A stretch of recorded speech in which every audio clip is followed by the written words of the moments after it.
오늘도 하나님의 은혜와 평강이 우리 모든 성도님들 가운데 함께 하시기를 축복합니다. 오늘은 사도행전 5장 1절에서 11절의 본문으로 아나니아와 삽비라라는 제목으로 하나님의 은혜의 말씀 증거하도록 하겠습니다. 계속해서 사도행전의 말씀을 읽고 있습니다. 지난 시간에는 또 오순절 대한 설교, 또 솔로몬 행각 설교에 대한 말씀을 나눴죠. 초대교회가 폭발적으로 지금 부흥하고 있습니다. 예수님의 제자들이었던 이 12제자들이 또 사도들이 하나님의 말씀을 증거할 때마다 사람들의 마음 가운데 성령의 감동이 일어나고 교회는 성장하게 됩니다. 유무상통하는 일들이 일어납니다. 내 것을 나누는 일들이 일어나죠. 그러면서 이 바나바라고 하는 아주 훌륭한 인물이 자신의 전 재산을 내어놓는, 하나님의 일을 위해 내어놓는 일들이 일어났습니다. 아마 사람들의 입장에서는 그 바나바의 그 헌신을 보면서 그를 칭송하고 또 그를 칭찬하고 그를 사랑하는 사람들의 눈빛과 행동들이 나타났던 것 같습니다. 그러다 보니까 이 아나니아와 삽비라라고 하는 사람도 우리도 저런 대우를 받고 싶다. 바나바와 같은 그런 대우를 받고 싶다라는 생각이 들었던 것 같아요. 그래서 하나님 앞에 재물을 바치게 되죠. 자신의 소유를 바치게 됩니다. 문제는 소유를 바치는 것이 문제가 아니라 전체의 소유를 바쳤다라고 거짓으로 고하는, 즉 거짓말했던 그 마음이 문제였던 것입니다. 오늘 본문을 통해서 우리의 신앙의 삶의 자리 가운데 아나니아와 삽비라와 같은 모습들은 없는지, 다시 우리가 어떻게 그러면 이런 상황들을 극복하고 더 큰 믿음으로 하나님께 나아갈 수 있는지를 점검하는 시간이 되었으면 좋겠습니다. 두 사람의 죄의 결과, 즉 아나니아와 삽비라가 지은 죄의 결과가 무엇인지, 먼저 첫 번째는 믿음이 아닌 명예를 드러냈다라고 이야기합니다. 초대교회 성도들은 자신의 재물을 스스로 헌납하는 일들을 자원했어요. 좀 전에 말씀드린 대로 바나바라고 하는 인물이 아주 대표적인 인물이었습니다. 4장 37절에 보니까 그 이야기가 나오고 있죠. 이런 헌신으로 인해서 초대교회는 폭발적으로 부흥을 하게 됩니다. 바나바처럼 아나니아와 삽비라도 자신의 땅을 팔기로 결심을 했어요. 근데 문제가 생겼죠. 이 남편이었던 아나니아가 헌신하기로 했는데, 처음에는 내 것을 전부 다 드리려고 했는데, 드리려고 하니까 인간적인 마음에 아까운 생각이 좀 들었던 것 같아요. 그래서 그 전부가 아닌 일부를 드리게 됩니다. 일부도 자발적으로 드린 것이기 때문에 사실은 전혀 문제가 되지 않아요. 그런데 그 이후에 행동이 문제가 되었던 것이죠. 전부를 드렸다라고 속인 그 말이 문제가 되었습니다. 환갑에 전부를 드린 것처럼 속였던 것이죠. 성령을 속였던 죄가 나타나게 되는 것입니다. 우리는 인생 가운데 타협하게 됩니다. 어떤 타협을 하게 돼요? 명예를 찾을 것인지 칭송을 받을 것인지. 어떻게 보면 50대 50의 이 싸움 가운데 우리는 늘 갈등하는 경우들이 많이 있습니다.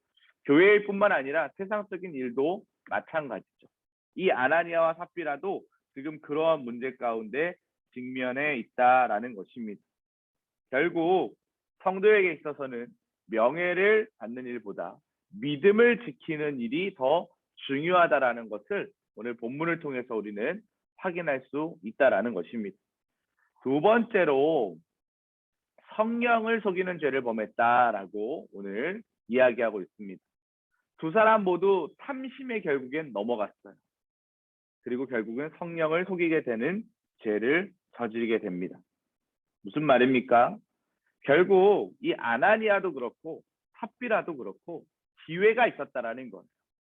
어떤 기회가 있었습니까? 내가 가진 것의 일부만 가지고 왔습니다라고 정직하게 이야기할 수 있는 기회가 있었어요. 그 헌신 또한 사실은 너무나도 귀한 것이죠. 그런데 이 두 사람은 모두 탐심과 또 사람들의 눈을 의식했어요. 그러다 보니까 성령을 속이는 큰 죄를 범하고 말았다라는 것을 이야기하고 있습니다. 자신의 재산을 헌납하기로 했지만 그중에 일부만을 바쳤다라는 거죠. 돌이킬 기회를 잃어버렸습니다. 성도의 삶도 마찬가지입니다. 우리가 신앙생활 하다 보면 때때로 내가 가지고 있는 믿음 너머에 있는 문제를 더 크게 바라볼 때가 있습니다. 하나님 안에서 우리가 이 문제를 해결하고 기도함으로 극복해야 하는데 하나님을 찾기보다는 세상적인 기준과 또 물질과 우리의 관계와 여러 가지 이런 힘의 논리에 의해서 하나님보다 우선시 두는 경우들이 참 많이 있습니다. 그때 이 아나니아와 삽비라의 이 이야기를 통해 우리가 깨달아야 되는 것은 회개하고 돌이킬 수 있는 기회를 놓치면 안 된다라는 것이죠. 하나님께로 돌아올 수 있는 기회를 놓치면 안 된다라는 것입니다. 그런데 이들은 그 기회를 놓치고 말았습니다. 결국 성령을 속이는 죄를 범했다라는 것이죠. 예수님께서 요한복음 2장 25절에 보면 이렇게 말씀하셨어요.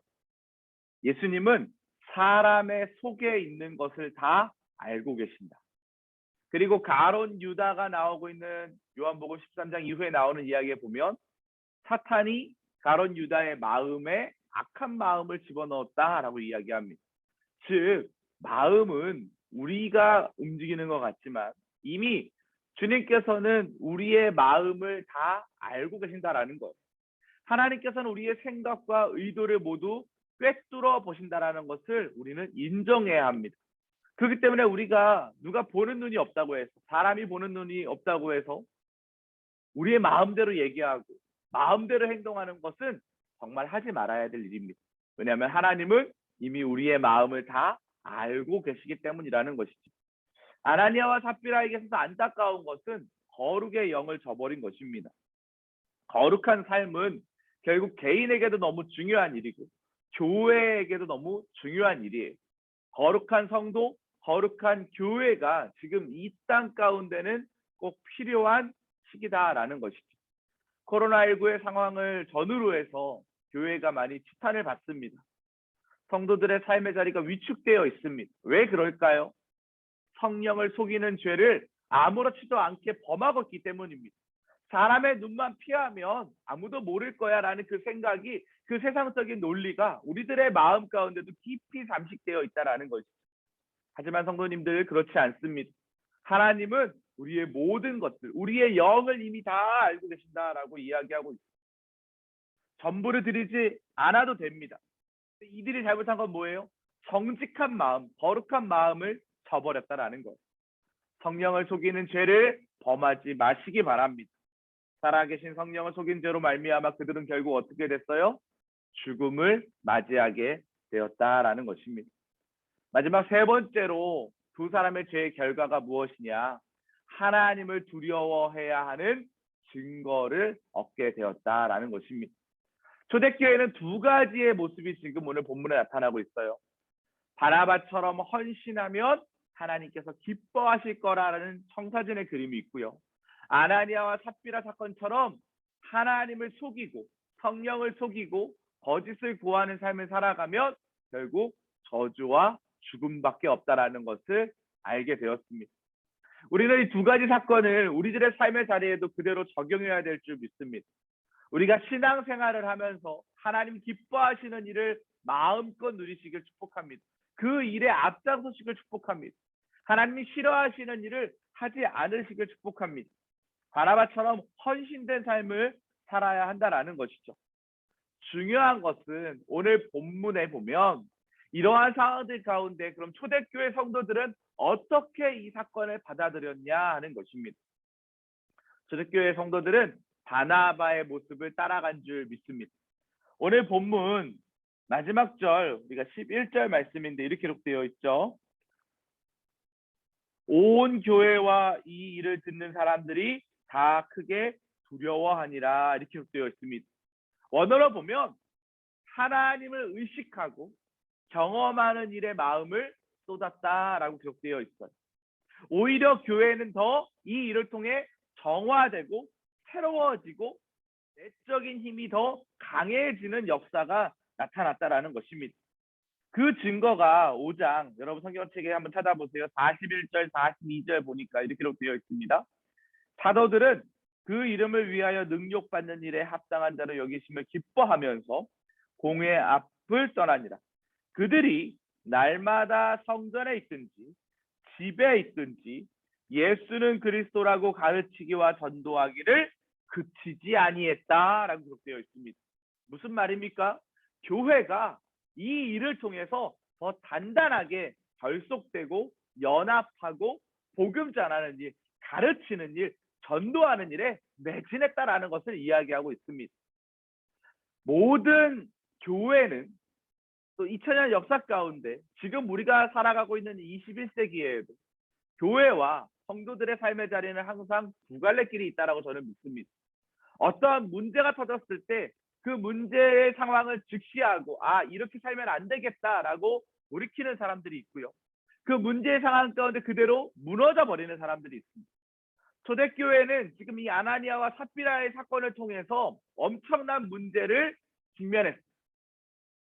우리의 삶의 자리 가운데 우리가 우리의 물질을 어떻게 써야 하는지, 손을 움켜쥐는 인생을 살 것인지, 하나님 앞에 헌신하겠다라고 했으면서 그것을 내 소유를 구별하여 속이는 삶을 살 것인지, 아니면 그대로 그 마음을 헌신하는 그 마음을 표현하는 삶을 살 것인지를 결정해야 되는 상황 가운데 있습니다. 초대교회 성도들은 바나바와 같은 삶을 살기로 결심했다라는 것이죠. 공의 앞에 섰다라는 이 말은 핍박의 자리 가운데 나아갔다라는 거예요. 예수님이 십자가에 달려 돌아가신 이후에 부활하시고 승천하시지 않습니까? 예수님이 떠나고 나니까 이제 지금도 성경 읽어진에서 제가 강의하고 있지만 이 바리새인들은 누구를 이제 쫓아다닐까요? 예수님의 제자들을 쫓아다니는 거예요. 예전에는 세례 요한 쫓아다녔던 사람들이 예수님을 쫓아다니고, 예수님을 쫓아다녔던 사람들이 이제 제자들을 쫓아다니면서 뭐합니까? 핍박하는 거죠. 자신의 기득권을 흔드니까. 그 상황 가운데 그 공의 앞에서도 이들은 이제 담대하게 주의 복음을 전합니다.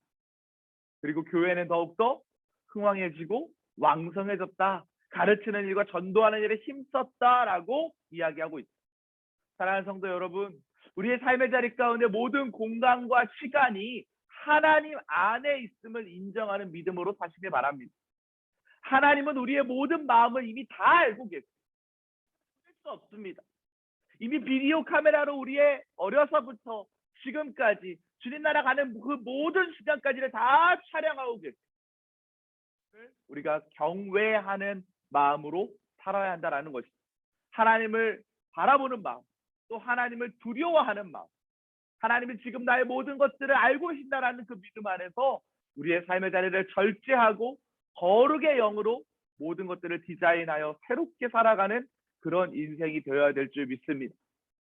아나니아와 삽비라의 교훈을 통해 우리에게 이미 주신 것을 하나님 앞에 전적으로 내어드릴 수 있는 헌신의 삶이 우리 사랑하는 모든 성도님들의 삶의 자리 가운데 함께 하시기를 주님의 이름으로 간절히 축복합니다. 기도하시겠습니다. 하나님 감사합니다. 아나니아와 삽비라는 초대교회 역사의 어두운 면을 보여주는 인물들이었습니다. 하지만 하나님께서는 이 일을 통해서 초대교회가 흥황하고 왕성케 되고 부흥하는 그 사건 가운데 경계하시는 모습들을 우리는 발견하게 됩니다. 잘할 때, 형통할 때 하나님은 그때의 삶의 자리 가운데 만족하지 말라고, 너희들에게 이런 시련이 찾아올 것이다라고 아나니아와 삽비라의 이야기를 통해 우리에게 말씀하십니다. 중요한 것은 이러한 사건들이 일어났을 때 초대교회 성도들은 올바른 방향으로 그들의 삶의 자리를 결정하고, 이 사건을 통하여 교회는 더욱더 하나님을 경외하며 폭발적으로 성장해 갔다라는 사실을 알게 되었습니다. 하나님, 우리들의 삶의 자리 가운데도 하나님을 경외하는 신앙을 잃어버리면 아나니아와 삽비라와 같은 문제에 빠질 수 있음을 깨닫습니다. 진실한 믿음, 정직한 삶의 태도가 하나님 우리들의 삶의 자리 가운데 넘쳐나게 하여 주시옵소서.